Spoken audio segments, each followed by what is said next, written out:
This was spring break week for me, and as a teacher, those weeks are really precious because they're times that I can step back and try to do some projects around the house.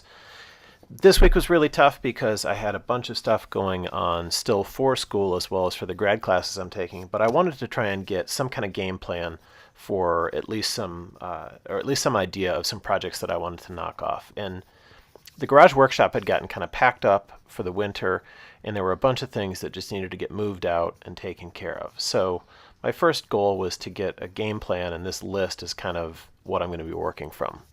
Now, this is a pretty extensive list, so I had a feeling there wasn't going to be any way I would get a chance to do all of these projects during this week, but at least it gave me a starting point. So in just a second here, you're going to see kind of where I started from and what I decided to tackle first. This is what the right-hand section of our garage looked like at the beginning of the week, and my workshop is primarily on the left side. So the first item on the list was trying to figure out some better option for bike storage, and I can't say that I really have a better option right now, but I knew that getting those unhung and out of the way so I could start getting stuff moved out would be a first step. There were lots of items that needed to go on Craigslist and just get moved out or donated. So here's a stack of some of the things, some shredding and some stuff. One of the little things that builds up, compact fluorescent light bulbs. I made a quick trip to Home Depot and recycled them. Another big thing was scrap wood storage. I ended up actually cleaning out 2 full grocery bags full of scrap wood stuff, but I still had a lot of stuff that I wanted to keep, and so I decided to finally take on a shop project that I'd wanted to for a while, which is building a little shop cart. Now, the building process for this cart was really kind of goofy. I basically took some scrap wood that I had from some pallets that I had ripped down for previous projects and almost entirely limited myself to building just with those. I didn't want to spend any money on this project whatsoever. So the plywood that you see me using there is plywood that I took from a pallet that I broke down months ago and just sort of piled up, taking some scrap 2x4s and just screwing those things together to build a base. And then same kind of thing here. I really didn't spend a dime on this project until the very end when I attached some casters. So this is a really goofy way of building as well. I built the platform and then just started screwing stuff to that platform. You can see my dog Max hanging out, checking things out during the process here. I can't really recommend this process of just kind of making it up as you go along necessarily, and it's really kind of contrary to how I usually build stuff. But I really just wanted to build something very quickly and kind of knock it together and make it work with not spending any money. So for doing all of that, I was actually pretty pleased with how quickly it came together and how decent it seems to be. So you can see the process of me going through that here.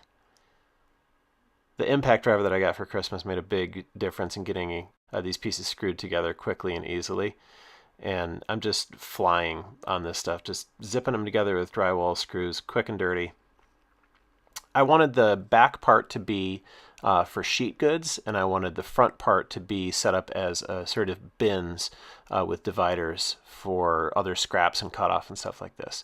So this is the one bit of money that I actually spent. I spent about $10 on some cheap casters at Harbor Freight, screwed them to the bottom, and flipped it over and called it good.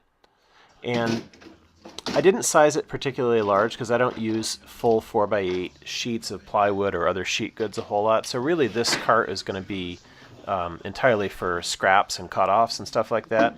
If I'm bringing in a full 4x8 sheet of plywood, it's going to be for a specific project. It's not just going to be hanging around for the most part.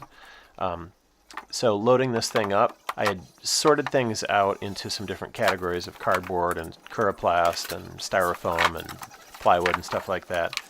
But what was nice about getting this built is that little by little over the course of the rest of the week, I actually loaded it up with even more stuff than I had initially thought. You can kind of see a look at it here. I had some pieces that I had broken down from a pallet that ended up in the second bin from the left there. And then after a while, I even loaded it up with some other stuff as well. Just getting a chance to clean up the workshop was really wonderful as well. It's really easy to let things build up. Little stuff like on the workbench, having the trim router and a bag of tools that I'd taken out for working at the school over the week, just little stuff like that, really getting the workshop stripped down and cleaned up to a really much deeper level than it usually gets. It's always nice having a clean starting point.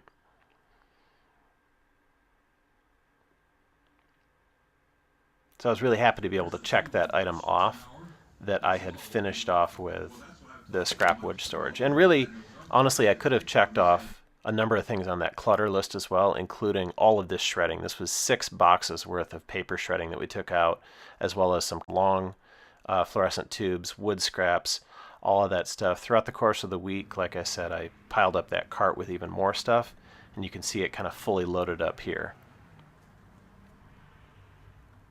So by the end of the week, this is basically what it looked like.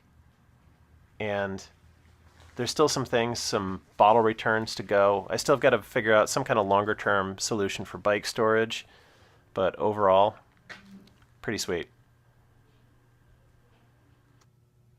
Also look for a big update video coming pretty soon, maybe in the next week or so, about the work that I did on this puppy right here, the table saw upgrades and updates. Thanks for watching. If you enjoyed this, subscribe and check me out on Instagram @BillVanLoo.